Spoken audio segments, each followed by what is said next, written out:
Are you too busy to pick out the perfect outfit every day? I get it. It's tough to juggle work, life, and still find the time to focus on fashion. That's where Armoire comes in. With a clothing rental membership, you can effortlessly turn heads with stylish, everyday looks tailored just for you. With all of our book events and photo ops recently, I've rented all my outfits from Armoire. It's been so fun and so great to not have to buy a whole new wardrobe, but also be on trend and even experiment with some different styles. All I did was take a quick 5-minute style quiz, build a personalized closet, and wait for high quality, unique pieces delivered to my door in as little as 2 days. Oh, and did I mention that Armoire is women founded and women led? Right now, our listeners can give Armoire a try and get up to 50% off their first month. That's up to $125 off. Just visit armoire.style/dateable. That's Armoire, spelled ARMOIRE.style/DATEABLE to get up to 50% off your first month and never worry about what to wear again. Try Armoire today. I know firsthand how much stress can mess with your hormones. Between work, life, and everything else, it's easy to feel completely out of balance. That's where Happy Mammoth comes in. They offer a free 2-minute quiz that can help you uncover the root cause of your hormonal symptoms. It's super easy. Just answer a few questions about what you're going through and where you're at in life. You'll get a personalized recommendation to help balance your hormones and start feeling better. When I took the quiz, it suggested that my body may be overloaded with hormone estrogen and may be struggling to metabolize it. By taking Hormone Harmony, it could help with bloating, anxiety, fatigue, overwhelm, and so much more. With over 40,000 5-star reviews and a bottle selling every 24 seconds, the results speak for themselves. So if you're ready to start feeling like yourself again, head over to happymammoth.com and take their free 2-minute hormone quiz today to find the ultimate answers to your stubborn hormonal issues. And for a limited time, you could also get 15% off your entire first order with our code DATEABLE at checkout. That's happymammoth.com and use the code DATEABLE for 15% off today. Hi, I'm Yue Xu. And I'm Julie Krafchick. We're active daters turned dating insiders. Here to dive into everything modern dating and relationships. Welcome to Dateable.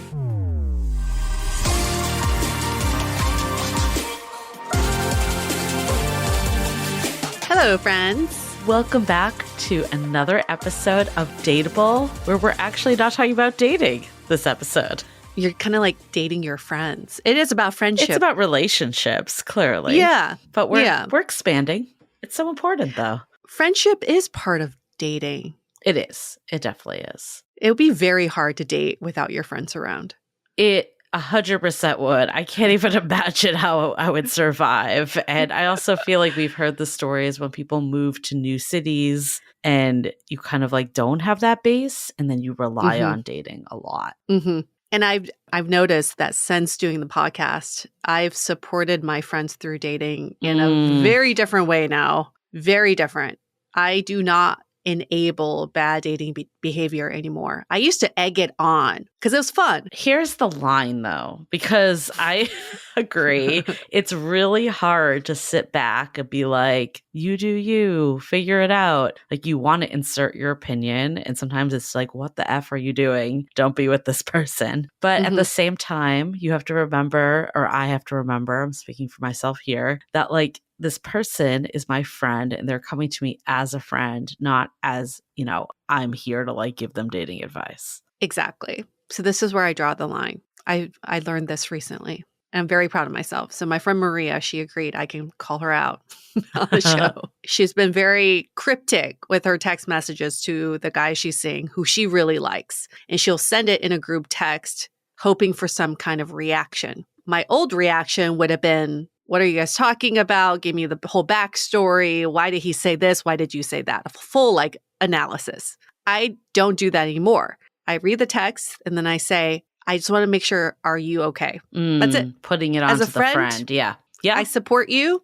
Are you okay? I'm not here to tell you if you said something right or wrong. I'm just here to support you in your emotional journey. I think that's important because at the end of the day, right, our friends are here to support, but don't necessarily need to be in like bad cycles with us while we're doing it. Yeah. But there's a line too of, you want to enjoy that friendship beyond just dating too, but also lean on your friends in times when you're struggling in your love life. Yeah. We've had a few coaching clients recently tell us, I need coaching because this is not something I need to tell my friends. Yeah. And it's so true. This is why we need therapists, because Yeah. we don't need to put that on our friends. But I do want to recognize too, I think there's one side of dating is a lot easier when you have friends. I think another piece of it is just to live a full life. I think friendship is so important. And Yeah. I think at times it's just not valued at the same level as romantic relationships, which is why I'm so glad, first of all, we're devoting a whole episode to this. And then we also have an expert with us, Danielle Bayard Jackson, who is an expert in friendship. She's a friendship educator, author, and podcast host of the podcast Friend Forward. So she's all about friendship and how meaningful friendship is. To have built an entire career around friendships is incredible because, I mean, like what you were saying, it's this kind of forgotten relationship. We think friendships are just press go and then they just work, which is so not true. Like every relationship, it takes effort, it takes nurturing, and friendships sometimes do get a little swept under the rug. Totally. And I do know, like, I've talked to, friends that have moved to different cities and, maybe they're at a stage of life where they move to the suburbs. They don't really know anyone. And they were like, if you guys do an episode about friendship, I am tuning in because it's so hard to meet friends at a certain age and point of life. And I do think like so much of it is, dependent on external factors and, like where you live and what your life looks like. And it's easy for one day you have a lot of friends and then all of a sudden you're like, wait, what happened? Where did that all go? It's incredible to me that so much dating advice is around how do you keep someone around? How do you not end a relationship? But so much of this friendship advice, it's not about how to sustain a friendship or how to keep a friend around or how to impress them and make them happy. Right. It's not about that at all. And it's like, oh, I move. Oh, never going to see that person again. Yeah. And that's just it's not really helpful in general. And I think it's so easy. Like clearly I talk to you all the time because of this podcast, but I do have like other friends that when I do catch up with them, it's amazing. It's like no time has passed, but I'll admit they might not be my day-to-day contact anymore because they moved. It's not like anything happened. It's not like, there's a reason. And it's just like one of those things that you're building your life and your friends are around it instead of like building your life together. But why does it have to be that way? I actually feel like you should build your life as a unit, all of you, because I do think friendship just brings so much happiness and fulfillment and the connection that we're also like deeply craving in dating. It's a good question. I don't know if we'll ever get there. I just don't think we put friendships in the center of our lives yet. And some people do. So one example is our friend Allie Goldberg, who does the live dating show Love Isn't Blind. And yesterday I hung out with her one-on-one. It was the first time I ever hung out with her one-on-one. And I realized that some of your friends, it's like, oh, these aren't one-on-one people for me yet. And she has now come over to that side. And getting to know her, I realized she really puts friendship at the center of her life. She lives in a house with her friends. They do everything together. It's very communal. And then dating is just peripheral for her. And it's not a focus. And I think that's incredible. But at the same time, I can't imagine restructuring my life that way. So I think at some phases of my life, it was more like that. I think it goes in phases depending on where you're at and what you're looking for. I'm not saying like it won't be like that forever for her. Maybe it will. But I think there is a side of the season of life too. Because I think like in my 20s, I was like talking to one of my good friends about this. And I mean, she's like a parent now and she's struggling with the fact that like friendship doesn't look like it used to. Like we're not all hanging out every weekend anymore. And we're not like doing our lives more in sync. And I think some of that is, I don't know. I mean, there's a side of it that's like kind of sad that we'll never get that back. But then there's also like a side of just like friendship evolving. It's not like people aren't friends anymore. We just don't see each other at the same level. Yeah, it's different. I just don't think the friends at the center of your life really works. I mean, it works until your life stage changes. And she was even saying one of her housemates is probably going to have to move out once his girlfriend moves into the state.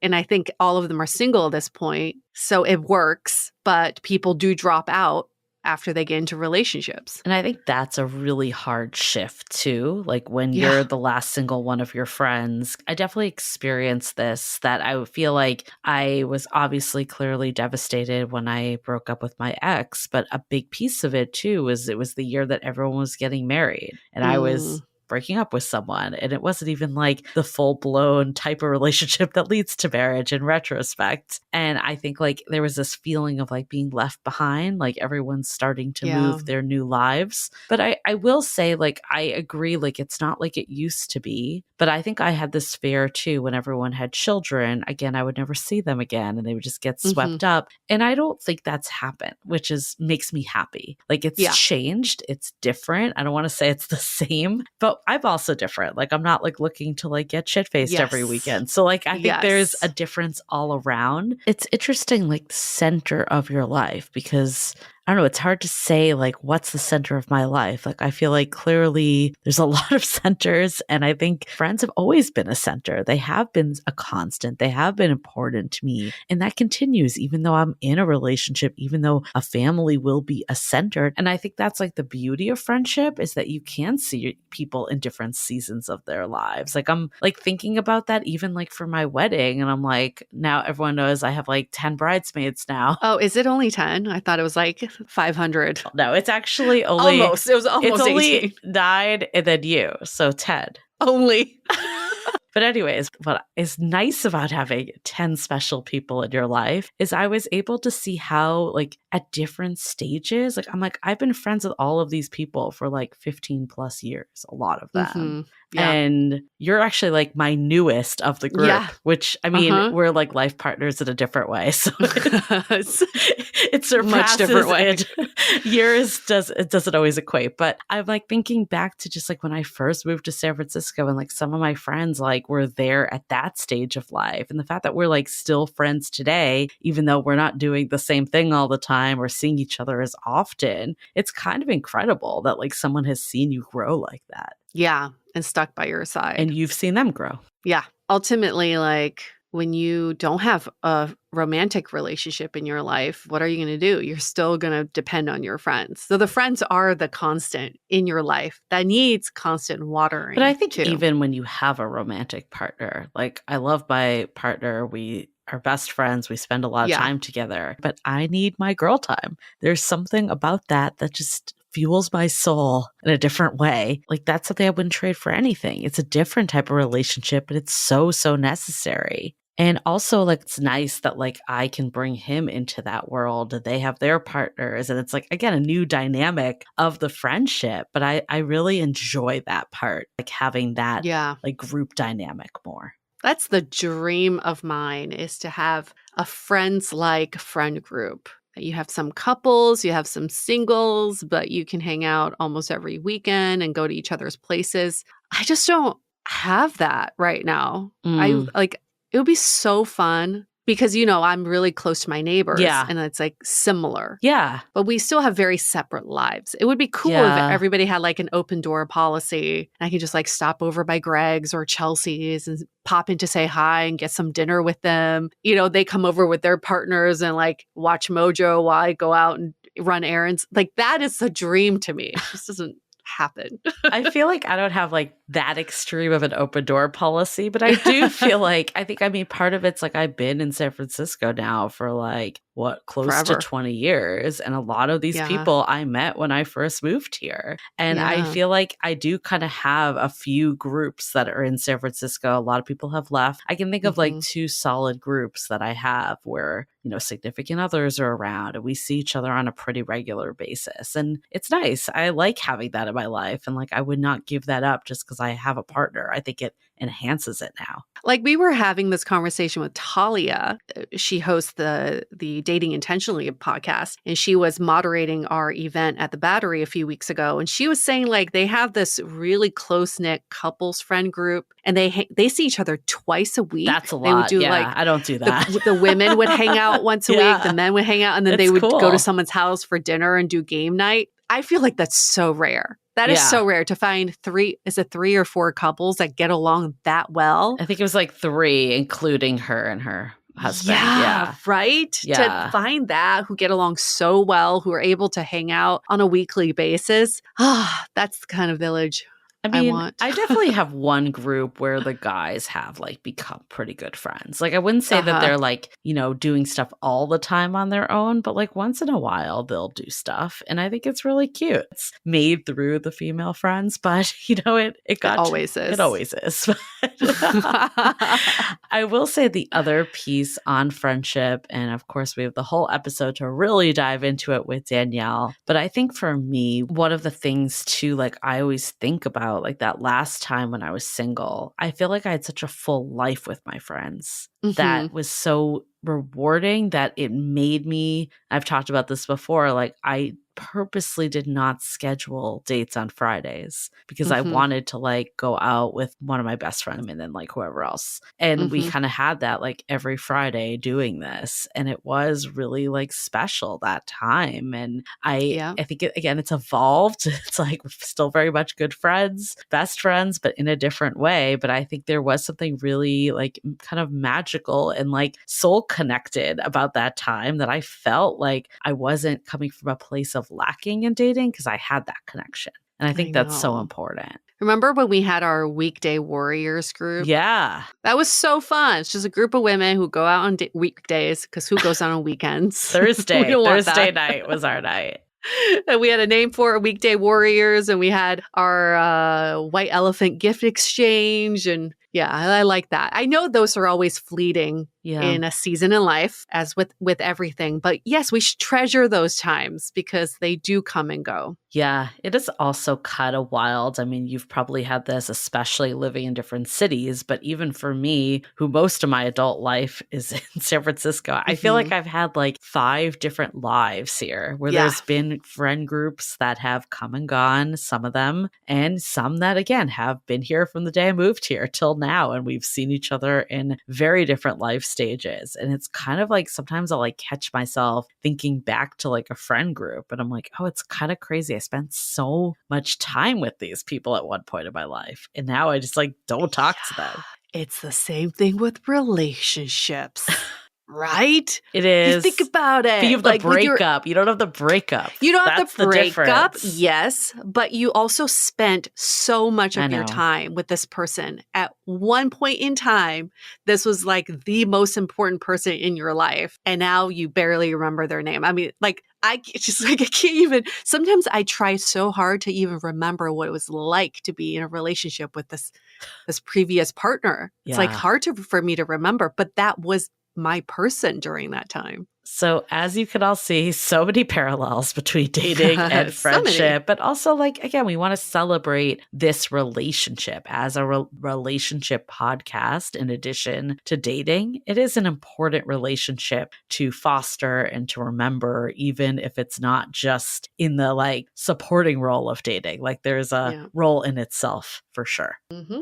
Okay. Another fun thing that you can do with your friends. We actually had the pleasure of being on Danielle's podcast, Friend Forward. So it's either out now, or if it's not, it will be out. You should check out her podcast and our episode. We talk about how we use the dating archetypes to support our friends. So by knowing their dating archetype, how do we offer up advice and support and being there in a way that actually like helps them and not just offer like, this is how I would do it, or this is what's happened to me. So I really like that we took this through that lens with her because I think the friendship lens was really interesting. Very. And last but not least, remember to get our book, How to Be Dateable. Pretty much available everywhere books are sold, or you can go to howtobedateable.com. And you could take the quiz there too and do it with your friends. At Dateable Podcast, find us there on Instagram. Of course, you can go to YouTube every week for our lives as well. And before we get into it, let's hear a message from our sponsor. So I've been hearing about Skims for a while now, but I never really understood the hype. But let me tell you, it is legit. I don't think I'll ever wear another brand of underwear again, I swear. That's how obsessed I am. I love both the boy shorts and the racerback scoop bralette. They feel like no other underwear I've ever worn before. Literally, it feels like you aren't even wearing underwear because the fabric melts on your skin. Yet it still has the support I need, which is seriously just blows my mind in the best way possible. I don't know what they put into this fabric, but it feels like pure bliss, and I will be 100% getting all my wedding garments from Skims because I can't go back at this point. Hopefully you all could experience this level of comfort too. Shop Skims Fit's everyday collection and more at skims.com. After you place your order, be sure to let them know I sent you. Select podcast in the survey and be sure to select Dateable in the drop-down menu that follows.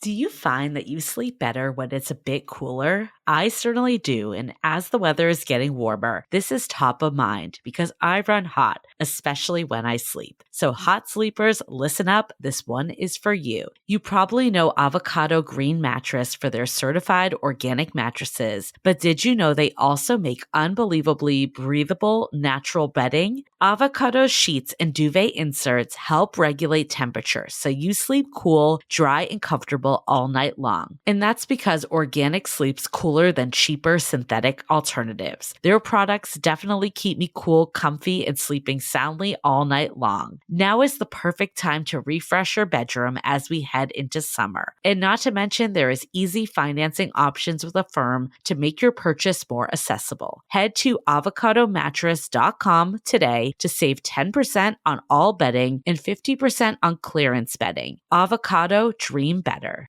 Okay, let's hear from Danielle all about friendship.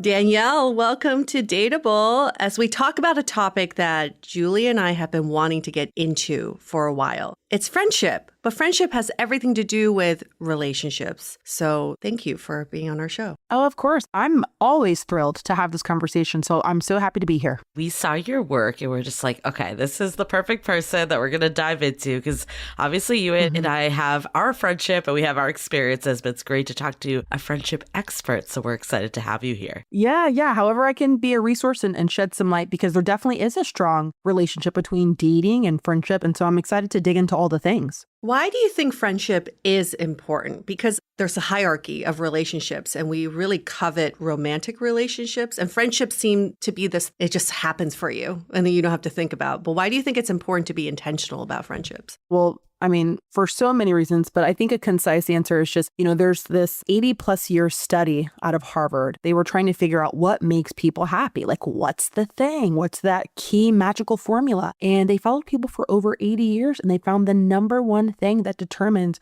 your overall well-being and physical health is the quality of your relationships. They did not say your marital status. They did not say your income. They said, how healthy and fulfilling are your relationships? And so, I would argue that friendship is at the heart of romantic relationships. So I need to know how to be a good friend. And then, there are so many things if we're comparing the two where, romantic relationships kind of come and go, or if you get married to somebody and then they, pass away or there's transitions, like it's your friendships that are consistent. And so, for so many reasons, friendship needs to be something that we prioritize and kind of hold as our like major touchstone throughout life. I think that's so important that you brought that up of like, it leads to happiness. And, obviously there's the loneliness epidemic and all the stuff that's really detrimental to our health and mental health and all the things. And I think like one side of that is clearly like dating and relationships. But I think friendship is like the forgotten piece.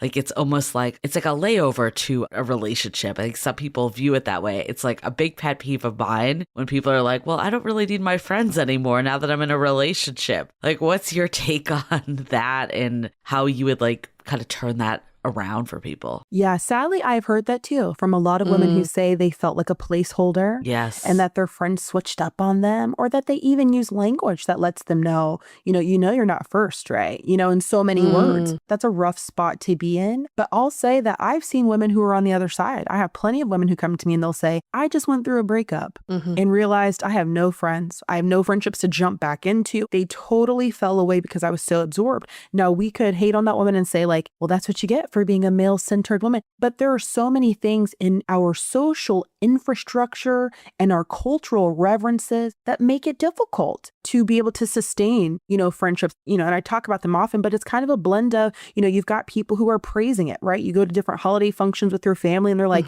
are you getting married yet? Right. Where's your boyfriend? So you've got this pressure, right? You see your friends being praised for it, right? When she gets engaged, we're like, congratulations. And it makes you feel like, okay, I'm falling behind. I will be seen and validated and a grown-up once I find my person. So there's so much that happens that puts that in our central view. And by extension, that's going to make friendships secondary, and there's a lot of like environmental and cultural things too. But the last thing I'll say is if we maintain the attitude of friendships should be easy, natural, and organic, but I expect that I need to have to learn how to date, and I need to learn how to be a better mother, and I need to learn how to be a boss in the boardroom. But friendship should just be like organic, That's actually not true. They're relationships like everything else. And so it requires us to put some thought, some strategy, intention, and effort to keep them going. But we don't put that intentionality behind friendships. It's just not something we think about. I think the most intentional friendship I have right now is with Julie because we work together. So we've had to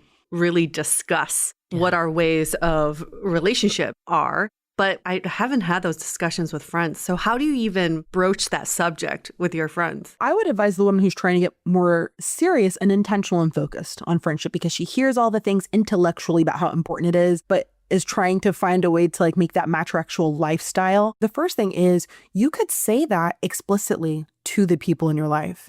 You could lead with like, I don't know, I've been getting pretty thoughtful lately and I think I'm going to be a little more intentional about my friendships in the new year. You have permission to say that. I've even found that it helps people to buy in more because you've made it plain. I'm going to be more intentional. I feel like we don't spend as much time together as we really should. Or I'd like to see you more. I love that. Just that. And I mean, I know some people would hear that and think, oh my gosh, that's kind of cringy. Or what if, I'm sorry, if I were on the receiving end of somebody saying that to me, I feel flattered.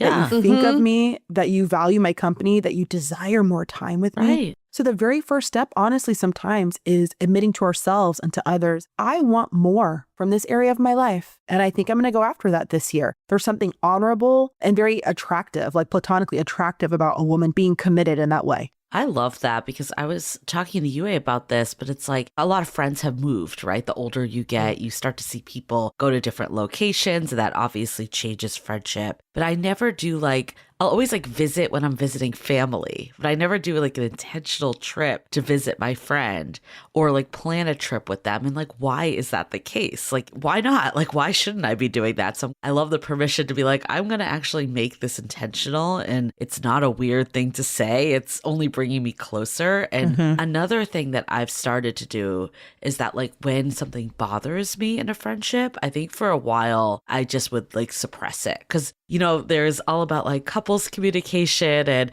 going to therapy with your partner, but no one ever talks about like dealing with conflict with your friends. And I think usually what happens is you just have those fallouts that you stop being friends. So I've actually been really consciously trying to bring to the surface, like for example, a friend of mine didn't invite me to her daughter's birthday, and she invited like all of her other friends. Mind you, I don't have children. I feels like bad to be left out. And I like said something to her and she was just like, I didn't think you'd want to come. She's like, it wasn't like a slight or anything like that, but it was a way to have a conversation without getting resentful. Okay. I love that so much. And this is what it's making me think of, as I've been using this word intentional, being more intentional about friendship. A lot of times we do think we associate the image of spending more time with friends. Okay, I need to go visit them. I need to call them more. And that's certainly one area of intentionality in friendship. But intention also applies to what you just described. I'm going to be intentional, meaning I'm going to be mindful of how I show up when I'm feeling tension with the friend. I'm going to be better. I'm committing to being intentional. That means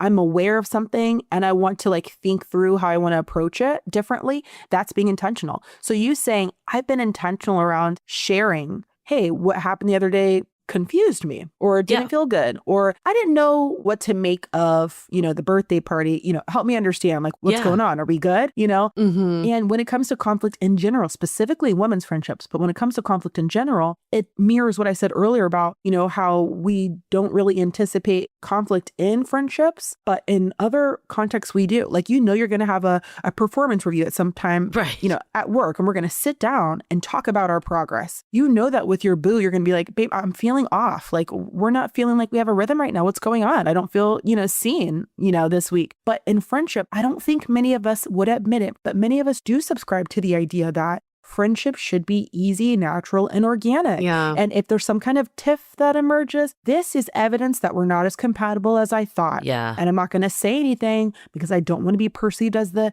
difficult woman bringing drama. I'm not the chill, cool girl. And so I think that was a sign of something deeper that she said that thing. And so I'm just going to ruminate about it, say nothing, and slowly fade away until she gets the hint, and then wash, rinse, and repeat. It's funny because we always say in dating, we wouldn't act the same way as in friendship. But with this situation I just brought up, I had to check myself and be like, in our podcast, we preach being upfront and being sharing. And I'm like, why am I suppressing this with a friendship? And we actually, after I said it, she called me. We went out for lunch the next day just because she was like, we don't spend as much time together anymore. So it actually brought us closer, even though it was a hard conversation. I'm not surprised to hear that at all, because the research does say that on the other side of healthy friendship, people report feeling closer. And a lot of us would say, I want to experience platonic intimacy in my friendships. Like the girl I could just run my mouth and I don't have to explain and she gets me. We all want that. Well, oftentimes engaging in healthy conflict is the prerequisite to that feeling you described. Because think about it, had you said nothing, there's this tension. Yep. And it's way better than building resentment. If you didn't say anything to her, Julie, you probably would be resentful of the fact that you weren't invited, you were left out, and you wouldn't have gotten any answers from her. So, that makes sense. I just think in friendships, here's what I see as the main difference between friendships and romantic relationships. In romantic relationships, your partner doesn't exactly bring in anybody else into your relationship. Yes, they have friends and family, but they're not as prioritized in your relationship. But in friendships, you're dealing with friends who also have families and their kids. And so they do have these characters around that I'm not a big fan of. And sometimes it creates that tension. How do you broach that subject with a friend? Where tension's not from the friend, it's from the people in their life. Okay, that's such a great question because that happens, all the time, right? And it's even more difficult if when your friendship began, those characters were not there. And Correct. So now we're trying to figure out, we've never had practice being friends like this, right? So I often use that to say, well, first we're going to give ourselves some grace because we've never done friendship like this. So it does require a conversation because the terms and conditions under which we began this relationship have changed. So what are we supposed to do now? So let me start with this. So there's something known as social identity support. And the idea is that we are always looking for people who see the way that we define ourselves, the way that we identify. So whether that's, so for me, I'm a mom, I'm Black, I'm a woman of faith, I'm a creative, I'd like to think, right? It helps to have friends in my life who see that and they get it. I don't necessarily need them to mirror it back to me, although that offers another layer of connection, but they just recognize it in me. Okay, she's a mom and she has a certain lifestyle. And that must be hard. She's, a woman navigating this world as a Black woman. She has certain, I just need you to see it and recognize it, right? And I bring that up to say, as friends, when we see okay, this person's married or she's a mom or she has this crazy job schedule that's really hard to connect with her sometimes, I'm going to honor it and I see it and I don't want her to think that I disrespect it or that I am diminishing it. I need her to know I recognize it, I see that in you, and that this is a part of who you are. Also, while I know to accommodate that because I recognize it as various parts of your intersectional identity, I'm also trying to figure out how I can see you and how we can kind of catch a rhythm. And so to say to her okay, I want to connect this weekend, but I need just girl time because the tea that I'm sharing with you this weekend, I'm sorry, but baby ears, it's not for them. So can we get Brian to watch the babies? Because I need girl time for the tea, right? So what I'm doing here is I'm positioning it as an invitation instead of an accusation. I don't see you anymore, or I don't know. It's, I need time with you, but I also recognize you've got this other thing, this other person to care for. Can and your mom watch him? Or do you want to hang out just like all together first and then we go for like an hour to grab a cocktail? Like, what do you want to do? But I'm telling you with a smile on my face, I miss my friend. Yeah. And hopefully we're sharing this with reasonable people who could say, oh, you're so right. Let me think through the plans. Let me coordinate. You're so right. We need one-on-one time. So hopefully sometimes making it clear to a friend, there are some barriers to us connecting. I miss you. I want more. We haven't tried this, while also acknowledging the demands and their lifestyle. It's always going to be that harmony, that dance, that blend of balancing our togetherness with our independence. And as long as we're communicative, I think it can be done. Brilliant. I just love the way you put that. Yeah. It's so much more inviting. And I think one of the things I've learned too is that like, it's hard the older you get to, you just become at different life stages. I feel like in your 20s, everyone was kind of on the same page, had relatively similar jobs. And like, I mean, not all the time, but like for the most part, there was like a relatively like similar lifestyle that we were living. Your friends were so ingrained in your life. Like those were my like go-to people. And I saw them like every week at least, sometimes even multiple times a week. And then as the years went on, it's not that I'm not friends with them. I absolutely am, but just life has changed. People have families. I have a partner, like, it's just like things have evolved. And one of the things I've noticed though is that like I think I made some assumptions like, oh, my friends with kids don't have time anymore. They don't need to hang out with me or whatever. And like they're feeling like I feel isolated. Like I feel like I've like missing my friendships. So like being able to not make those assumptions and just have conversations and say it the way you did, I think is so important. Yeah. Oh, yeah. And I'm sure we've all heard so much of that language and content around, assumptions and things like that. But I see women do it a lot and oftentimes for noble reasons. So I don't invite my friend to the trip because, I know she just lost her job. So I don't want to make her uncomfortable. Right. So I'm not going to ask her. Or, we're not going to call her about that thing because she's so busy. I'm not going to do that to her. I'm not going to add that to her plate. So I'm not going to call because I don't want to interrupt. So I often see us determine what we will or will not do based on what we assume she's got going on, and often for noble reasons. But to your point, there's a lot of times where we're assessing that incorrectly. Yeah, kind of like your friend's situation, not inviting you to her kid's birthday party. Like maybe she assumed you didn't want to be around kids. Yeah, I mean, she said that. She was like, oh, another friend told me that. And I was like, but I'm not him. Like we have different takes on it. I think something else I've noticed, like, we kind of talked about like the situation when you get in a relationship and you abandon your friends. And like for me, that was like, I think because I was single for so long and I hated when that happened. Yeah. That was like a conscious effort. And plus, like, I value my friendships. Just because you have a relationship doesn't like devalue relationships you've built for like 10 to 20 years in some cases. So I have a lot of thoughts on that. But I think one thing that surprised me was at the time when I met my partner, like one of my best friends, like we spent a lot of time together before I met him. And she was still single when I met him. And I felt like she wasn't around as much. And like she definitely hung out with him. They get along really well. So it's not like that. But when I like said something to her, she was like, oh, like I'm trying to like go out and meet people and like, do the single life. Like I don't want to just hang out with a couple all the time. And I got that. I'm like, I hear you. But it also was like, oh, this kind of sucks too, because now I'm like not like losing a friend, but like it's different.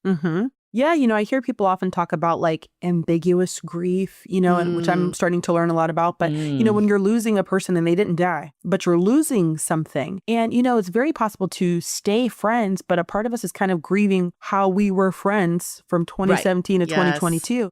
And that is never going to exist again. And that's not meant to be cynical or negative, but because the conditions have changed. Yeah. And I think with this friend, like we were able to talk it out. We were still like best friends. So it's like not like a thing. And, now she has a partner. So it's like all evolved in now all four of us hang out. And it's like, I think I've seen that happen a lot. Like things bounce back later too. So sometimes like there's been times I felt like not as close to certain friends. And then like a couple years later, I do feel close again because maybe I'm more aligned like where they are. Yeah. What are your thoughts on that, weaving in and out of friendships? Because I mean, I think about like I was a maid of honor for someone who I don't really see much anymore. I mean, we're still friends, but we're definitely not as close as we used to be. Is that just a normal way of friendship, or we should keep those friendships as close as possible throughout every stage in life? So first of all, this is going to seem random, but it connects. I have been encouraging people to position themselves for more intergenerational friendships. Okay. Mm-hmm. Where maybe you have friends who are like 20 years older and they're like your friend. Mm-hmm. One of the reasons is because I think it will help us to see people's different story arcs. Because a lot of times if you're in your early 30s, you're with 30-something peers and we're all going through the same thing at the same time. It helps have other people in your life who can share stories about how a friend circled back because they've lived long enough to see, well, maybe she's here now, but maybe y'all will reconnect. And a person can show you, hey, look ahead. You don't know what is possible, not just for your friendship landscape overall, but for y'all's unique friendship story. To some degree, keep your hand open. And I wonder, how much having that perspective in your life will help you be open to, you know what, things can change. We might circle back to one another. But sometimes when we're in this closed container echo chamber with our peers, like generational peers, we're all saying to each other like, oh yeah, everything changes when she gets married. I guess that friendship's over. And to have somebody who's been in it for a minute can say like, oh yeah, when I first got married, I was trying to balance like, how do I be a wife and still see my friends, but be respectful to my spouse. But we came back around. So sometimes having those voices helps you see the bigger picture. One theory I have is when I look at like our anxiety and how you see that kind of collectively increasing, people being more anxious, I wonder if that has something to do with us feeling like, okay, if something shifted, I guess it's over. Yeah. And I'm anxious, so I need to like make the decision now for myself. Well, I guess this is over. And that certainty, I'm trying to reduce uncertainty. So I determine like, I guess this is what it is. And I'm on TikTok and I'm watching videos of people tell similar stories of like, oh, my friend's so fake. She got married and now I don't see her and I'm like, yes, exactly. I'm digesting this content. I'm anxious. And so I just tell myself, I guess it's over, because that's a heck of a lot more clearly defined than saying, okay, this is a weird season of our friendship. Maybe we'll circle back. In the meantime, I'm going to let her know I miss her. Or, hey, I'm dealing with a lot. I know I just got partnered and I know we don't see each other the way we normally do, but can we commit to like every other Friday being our day? It's just something that just kind of puts it all on the table. So she knows you're valued. Yes, there is a shift. I see things are not like they used to be, but I'm open to being here as things kind of ebb and flow. I'm curious, Danielle, like, have you seen, because I feel like I'm thinking back to like any friend breakup I've had and they've kind of just like faded. Yeah. There wasn't like a big fight. There wasn't like a breakup like in romantic relationships. From your research, like, do you feel like that's the norm, or have you seen people like sit down and be like, it's not you, it's me. Like, this just isn't working anymore, Yeah. I think a lot of friendships dissolve that way, where you call a little less. Yeah. You initiate hang out a little less, but you both kind of are like, ah. And before you know it, you're like, oh yeah, we were friends back in the day. I think that accounts for a lot of our experiences with friendship dissolution. And I personally don't think that every ending needs to be a conversation. For me, a rule I've operated by and have shared with clients and stuff is as soon as there is a gap in our expectations, I think maybe we need to mediate that with the conversation. So for example, let's say one friend wants to maintain the status quo. We hang out or call every weekend. Yeah. And I want out. At some point, I'm either lying, leading her on, at some point I'm pretending, oh, I'm going to be out of town next weekend. Like, no, you're not. Okay. Yeah. So at some point, I'm not even going to position myself to have to lie and dodge. And that's stressful. At some point, I would have to say, hey, listen, and have that conversation, which is definitely uncomfortable in the short term, but it is an act of generosity to you both, because you don't need to be in a position where you're anxious when she texts and you find yourself kind of stretching the truth. And she doesn't need to be in a friendship with a person who can't really appreciate her company. So it's an act of generosity to you both to kind of share what, the change that you need to make. And that's painful and awkward, but now we can move on having access to all the information that we need. What does that conversation look like, though? Because I feel like with a partner, like an ex, I'm like, or I could see like being like, I'm moving on to like meet new people and all that. But like a friend, you're like, I just don't like you. Like, what do you say? Yeah, you suck. Yeah. Okay. So first, let me say, I'm going to offer a script in just a second. But first, I want to say that please, anyone who's listening, adapt this to fit your personality in the history you have with this friend. Okay. So make it appropriate and relevant to what you've got going on. I want to start by saying how that conversation should not go. I don't think that you should be using a bunch of therapy speak. I just don't have the capacity right now for that in my life. And so I just, and I get it. I almost found myself reaching for it. I think it's because it's less vulnerable.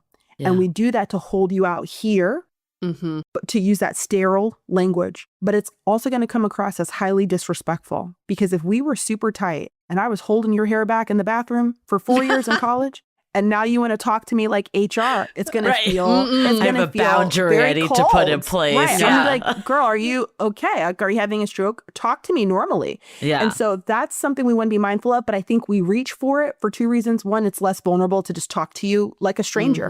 It's easier. And also because we have a lot of models of that online. Just tell them, I don't have the capacity for blah, blah, blah, blah, blah. Okay. So I've even had clients who we write out what you want to say.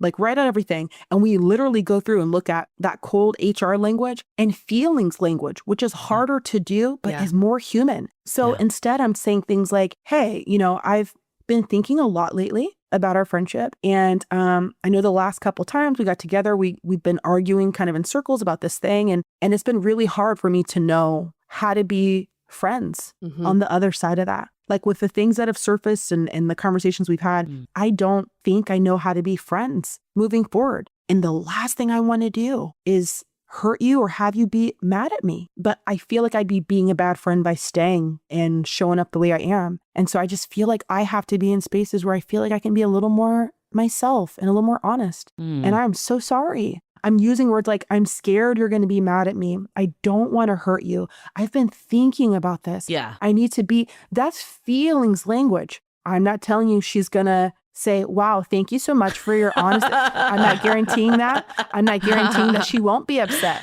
I'm not guaranteeing that she's not going to take what you said, change the narrative, and go tell that to your mutual friends. I'm not saying that you're going to be safe from her bringing out a list of all the things she doesn't like about you, which people often do, because we feel like if this is over, I'm putting it all out on the table then. Or I feel rejected. And so to balance that a little bit, my power that I feel like I have no control because you're making this decision for us. I feel embarrassed. I feel rejected. So now I'm going to balance the scales by telling you, you're not so awesome either. But you would need to be prepared for that. I think the wrong thing to do is to gaslight her when she's asking you, are we good? Are we good? No, yeah, of course. Of course. It's not honest. It's the easier thing to do almost, though. Yeah. Sure. But I'm also dealing with women coming to me saying, I've been ghosted my last 3 friendships and I don't know what I'm doing wrong. It's such a deep wound. I mean, I have women who are talking about being ghosted 20 years ago because that person could not say, I don't want to hurt your feelings, but I'm overwhelmed by XYZ and I can't be friends the same way.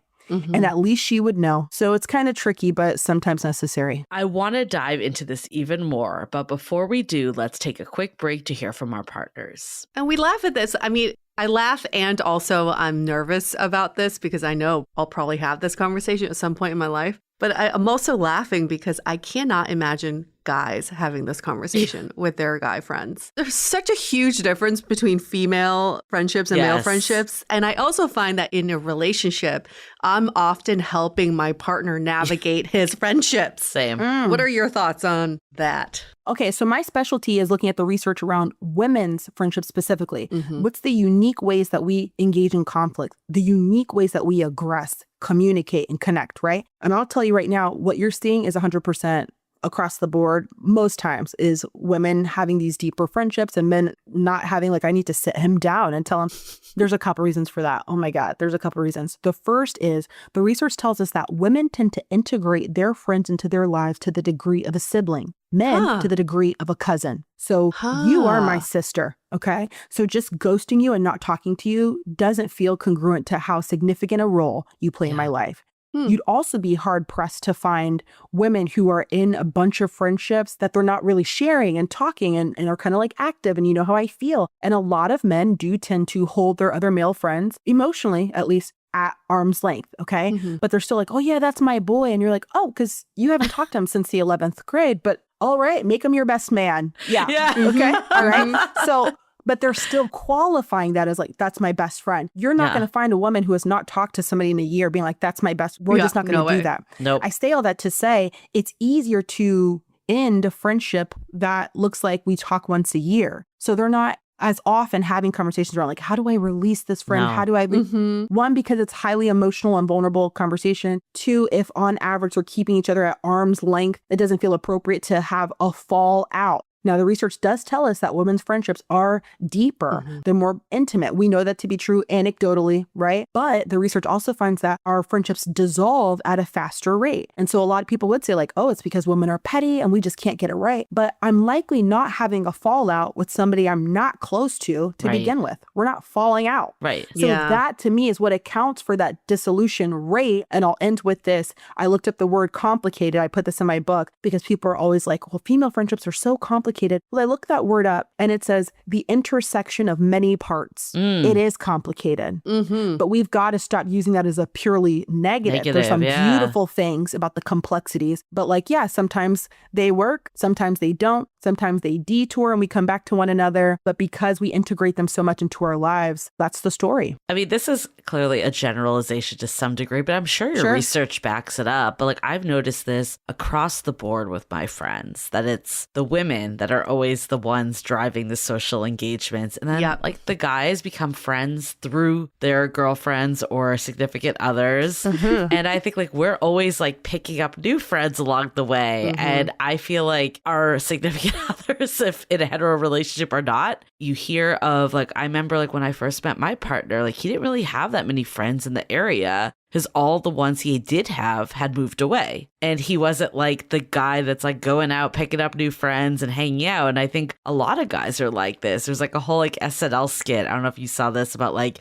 the man park. It's like the, oh my gosh, the women that like bring so their significant others to this park to like a dog park, but like to talk to other guys. Like, why do you think that is the case, that like women are just, is it just like biological that we're more open to it? Or are there guys that are more like that? Like, what's your take? So I encourage you to look up a term called man keeping. One word, man keeping, because the research finds that women do report that they are taking on this burden of keeping things up for the men in their lives. They're doing more of the emotional labor because there's research that finds that when men are distressed, they talk to their family and their partner. But when women are distressed, they're talking to their partner and their friends. So if every time you're distressed, you're bringing it home. And I've got other people to talk to. Like I do this with my girls all the time. Yeah. But I've got to carry your stuff. So emotionally, I've got to carry your stuff. Then yes, I hear a lot of married women who will talk to me about like, I just wish I could find couple friends, you know, so that he has somebody too. I'm trying to help him make friends. Why don't you go talk to the guy down the street? Like he seemed cool. Why don't you? So I'm doing that for you. I'm maintaining our social calendar. Hey, isn't it Brian's birthday tomorrow? So we're doing this emotional, cognitive labor to help them. Babe, it's time you go and get a doctor's appointment. Don't you think it's time for you to get that checked out? There's so much keeping up for these adult men. Many women report, but it's an added stressor for women. And I once talked to a male psychologist for my podcast, and he was saying he gets very on high alert when he's dealing with male clients who are newly divorced, because the woman, while we know we tend to be like devastated, okay, but we've got friends. We've got a place to land. So when I leave his life, where does he go? You haven't been talking to your friends. You don't feel comfortable talking about how hurt you are. And they're often alone. Who's helping me coordinate all these things? So, you know, I don't know if there's men listening, and I'm definitely not saying that these people are incapable or incompetent, but I'm saying that socially, a lot of times there's this work behind the scenes, this maintenance that's being done that maybe they're not realizing. And when that support goes away, confronted with their lack of community. Oh my God. I did this rafting trip with my partner and like some of our couple friends. And he was like, kind of like annoyed at me that I wasn't like there to like blow up the raft. And I'm not like saying this is like tit for tat, but I was like, you don't realize the amount of labor I've done to coordinate this whole trip. And he was like, I'm like on the phone, like talking, trying to like, you know, get these people into parking spots. And he was like, you're right, I don't. And like that actually is very stressful to me. And I'm glad that you're doing that. And I will take this raft and do it. That's right. Blow up the darn raft. Okay. It's the least you can do. The least you can do. Like, it looks like I'm like sitting around doing nothing, but that is not the case, you know? Correct. I mean, it just shows how nuanced a woman's world is. Complicated and nuanced. There's so much floating in our minds and balancing all these different relationships. Like for me, and the added layer is my parents. That's another relationship I'm constantly balancing with my friendships and my romantic relationship. And I still remember, it felt like it was my duty. story. I went to a wedding. I was there with my friend and her partner. I had my ex with me. And it felt like our duty to match make the two of them. So she and I did this weird thing where we like gave her partner my partner's phone number and we're like, you can text him. And then I nudged my partner. I was like, yes. Oh, he said that you can text him anytime and you guys can go to a game together. And he's like, really? We can go watch basketball together. It was so weird. We felt like it was our duty to do that. And in hindsight, she and I were like, why did we care? Like, why was that so important for us to match make these two as friends? It's wild. That is wild, but that's so funny. And I've heard variations of that. Yeah, it's very interesting. Okay, for men and women, what about if you find yourself in a place that you don't really have a lot of friends? Whether that's, you just haven't maintained these friendships or you move to a new city and you don't know anyone. Because we see people dive into dating. Yeah. Move to a new city. I'm just going to start dating to like fill that void. But that's never the best place in our opinions. I'm curious what your take is because like we find that, one, no one wants to be like the tour guide to the new person that just moved to the city if you are looking for a long-term relationship, but also like dating can be so draining and challenging. And if you're missing like the friendship connection, that feels like you're putting a lot of weight onto dating. That's like almost like unfair to the people you're dating. Oh yeah, that's good. I never really thought about that because I'm so in the friendship lane. And that's why I love that we're having this conversation. But that is interesting how people would throw themselves into romantic relationships or pursuits to offset having no community elsewhere, which I'm sure is not healthy,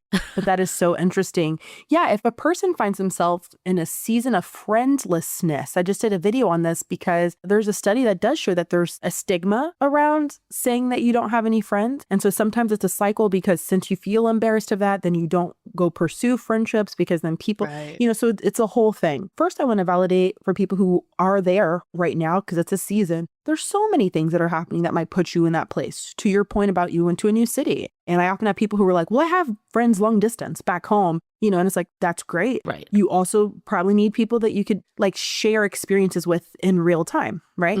Or I've seen women come out of romantic relationships and like I said, say, wow, I haven't been maintaining like my community. I don't have anyone. If you have simply adopted new lifestyles or worldviews, you might find that you at once did have a lot of friends, but they were all built around those circumstances. And you don't want those circumstances for your life anymore. Whether that's sobriety. I've seen a lot of people say, I stopped drinking and lost all of my friends.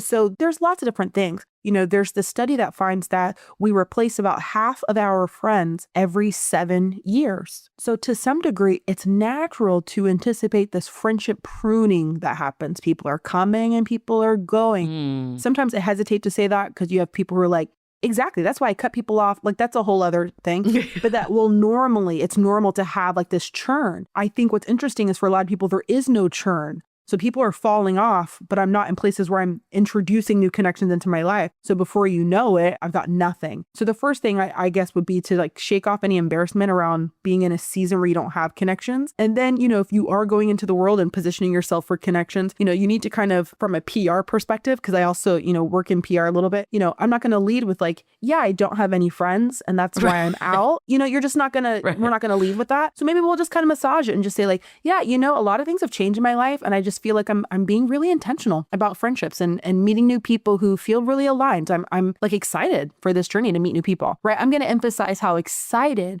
joyful, curious, intentional I am in a shame-free, unapologetic way. I'm not going to talk about how I'm friendless, talk about all the things that have gone wrong in the past with my friends and women are just so bad. And that's why I don't have friends because guess what? I wouldn't want to befriend you. Yeah. If that's the story, Oh, yeah. So it is normal. People should feel validated, but it's a season as long as you're committed to strategically positioning yourself to inviting those connections into your life. Yeah. I guess before we do takeaways, I think the last question I'm curious about is like when you're in relationships and there's a challenge in your relationship, for instance, I think we want to go to our friends and that's actually like positive to have the support. But then what we've seen too is like then your friends, because they're only hearing the negative side, it's hard for them to like stay impartial, and then maybe they start to form opinions of your significant other. And it's kind of like a double-edged sword.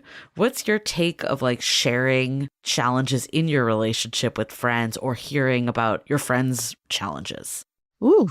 Yes. Yeah. Like, we did a whole Last episode. question. Oh, yeah. I've definitely been there where I was venting about certain things this person was saying and doing. And then the next day being like, oh, yeah, no, we worked through that. And they're like, I'm sorry. You know, it's kind of jarring as a friend. You're just like, wait, we just spent like 5 hours talking about it. Now everything's cool. Yeah. I think what's helpful is if you have a friend who's bringing those things to you, and you find yourself like not liking the guy, and you're not like on this journey with her, like you've gotten too much information and you're not blinded by like the hormones that she had. Like there's certain things that are happening where I see him a certain way. It helps sometimes to remind her to focus on her dynamic and her values and standards. So by that, I mean, if she's like, he did this, I'm going to want to say, oh, he's a bum. Yeah. Okay. But instead I might say something like, okay, well, you seem really dissatisfied lately. You've been talking about this more often. You seem more stressed than normal. Or, I've noticed that kind of when the two of you are together, you're not as playful. Is that normal for you guys? So I'm focused on you and your dynamic, because I know that, when we talk about the person as the villain and I'm like, he is so like rude and like he's selfish, then it has this weird way of fusing them together, because then they feel like, it's us against the world. People just don't understand. They don't see you the way I see you. And then I don't want to bring you things because I know you hate him. So I just kind of fuse together more with him than you. So sometimes it can have the consequence of making her feel like you just don't get it, or like, because she still feels some, degree of loyalty to this person. So it's kind of tricky sometimes to be like, well, he sucks. Right. And then the next day she's like, we worked it out. And you're like, well, I guess he doesn't suck. Right. He sucks less. Yeah. Right. So it's kind of hard to offer support sometimes when we're trying to like, offer her accountability. You said you're going to dump him. You said that you don't want a man like that. You know what I mean? So it's hard sometimes to find that balance between I'm keeping you accountable, but I'm also supporting you, but I also am trying to be honest about how I feel. And so sometimes I think it can be helpful to focus on her and her standards and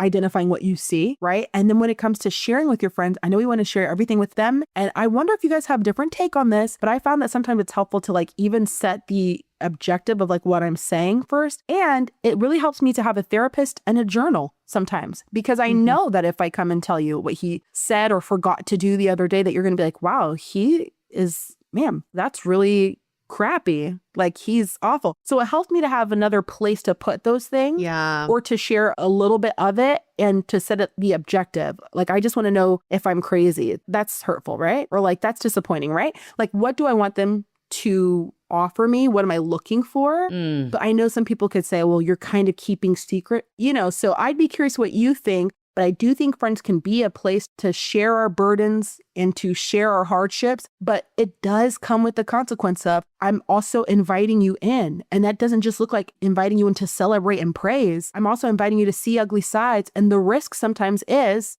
you don't assess things the same way. You don't like him. You have very different opinions of my situation, but the two go together. You can't just show up in a friendship and want it to be deep, but only want her to like be your yes man and also not have space for her to have her own assessments. So they kind of go together. That's the risk, I guess, the vulnerability of letting friends in that way. I mean, I used to be the person that told my friends everything, to the point of not telling the person I was with. Like, I would go to my friends first. So I have made a pact for myself that like I will always share with my partner first and have the conversation between the two of us before going to a friend. And it doesn't mean like maybe I'll never talk to a friend and get an outside opinions. And like sometimes actually it's helped me kind of see like a more positive side too. So I don't think it's like I never will talk to my friends about anything, but I never want to be in a position where they're like, well, have you talked to him first? And I'm like, no, not yet. Like I need that to be number one, first and foremost. And then I agree. There's been some things that, if someone's been through a similar situation and I know that and they can offer me insight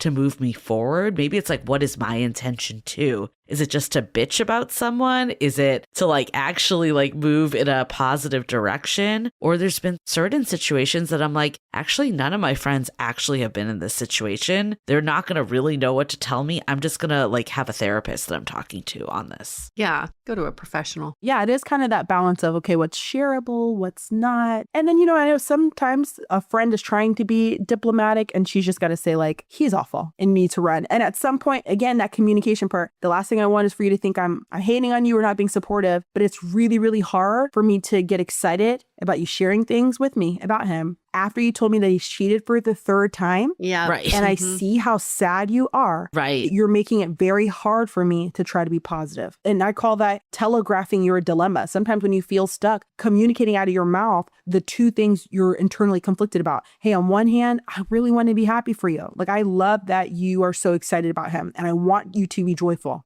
On the other hand, it's really hard for me to hear these things because I don't know how to support you. I really don't, because it's hard for me to pretend that I don't remember the things you told me last week. Yeah. Help me out. I love that. I think I need to use I'm that on a friend of mine. I think though in general, I was like, I'm just going to break up with her instead. It's just easier for me to never talk to her again. that's the avoidant coming out. I think though that is like my takeaway from all of this too. I love what you said about the word complicated. And I think like we mistake easy for good, but complicated is where the depth happens. And, it's like dating too. It's like if you're always just on the surface and you're never like going in with someone, like relationships are hard because you've built so much depth. And our friendships are relationships, and we need to look at it the same way and not be afraid to have the conversations that we would with a significant other in a healthy way, whether that's going from just, friend breakups or even just conflict that arises. That's like a kind of a thing that could be a misunderstanding. I think the gamut is wide, but not being able to afraid to hold back is so important. And just what you said, I think sticks with me. I love just the framing of like, this is what I miss, and coming from like a positive place of like, I value you and I want more of this in my life. Not like, oh, you've given me less. Like we always see people kind of pull back on like, oh, it used to be this way and now it's not. So my expectations are off in that sense, and that feels jarring. But it's like, how do we reset our expectations of different phases of life and then be able to like say when things that you want more of stuff in a way that's inviting. Yeah, I'm glad that stuck with you. I think it's something that helps to carry me through personally. I can't look at these studies and all these things and not have my own life influenced or changed by this new information. And so it's just a constant reminder of, how do I lean into vulnerability? Because it's easier to be mad at her, to accuse her, to pull away. How do I allow myself to say, I miss you. That's why I'm upset. I'm scared things are going to change, when you guys get married. It's vulnerable to make a suggestion and to give her a chance to reject you. Hey, are you open to, still meeting up every month? Are you open to that? Yeah. Are you open to FaceTiming every Friday morning? Can that be our thing? That feels very vulnerable. But I appreciate what you said, and that's your takeaway, because I think it's something that's not just necessary to starting a friendship, but to keeping it going. I really appreciate this conversation. I've never valued or prioritized friendships before. I've always been like, oh, romantic relationships trumps everything. And I noticed that because I didn't build a strong friendship with my previous partners, the relationships never got deep because I would have never been friends with them in the first place. And that's a problem. And I didn't know how to have friendships. So prioritizing friendships is a very new concept for me that I definitely want to prioritize. And I can like envision what my future romantic relationship looks like. I haven't taken the time to envision what a future friendship would look like. What would that ideal culture be like in our friendship? And I'm going to take some time to do that and be more intentional about it and really put it at the top of my list, because that's really exciting that you can create the support system where you can be in each other's lives in so many different dimensions. So it's beautiful that we're talking about it. And I really appreciate you sharing all of your research and expertise with us. If people want to learn more about you, where can they go? First, let me say I'm so grateful to have you all allow me to lend my voice to this conversation. I'm excited to see more public discourse around friendship, how to make them, how to keep them, and the impact it has on our wellness. I'm so thrilled for that conversation, and I know a lot of people are having it, so I don't take it for granted that you thought of me specifically to come and talk through this with you. And I appreciate you all being so thoughtful in your questions and talking about friendship at the intersection of dating, because there's a lot of overlap. For us, everything lives at betterfemalefriendships.com, and it's just a place where we want to share research-based insights to help women experience more satisfaction in their friendship landscape. Love it. And we will link in the show notes as well. Thank you, Danielle. If our listeners have to take away one thing from this conversation, what would it be? The one thing I would want your listeners to take away from this is how much is available to them on their friendship landscape. You want more friends? That's available to you. You want to go deeper? That's available to you. You're curious around what life looks like on the other side of a friendship that's not working out. You're scared about what that looks like. There's so much more available to you. And so I just hope that people can maintain trust, optimism, a sense of agency, because there's so much more life to live and there's so much that's possible, and you're never too old or stuck in your ways to be able to really enjoy all that friendship can afford you. Love that. Beautiful. Okay, thank you so much, Danielle. We're going to wrap up this episode. Stay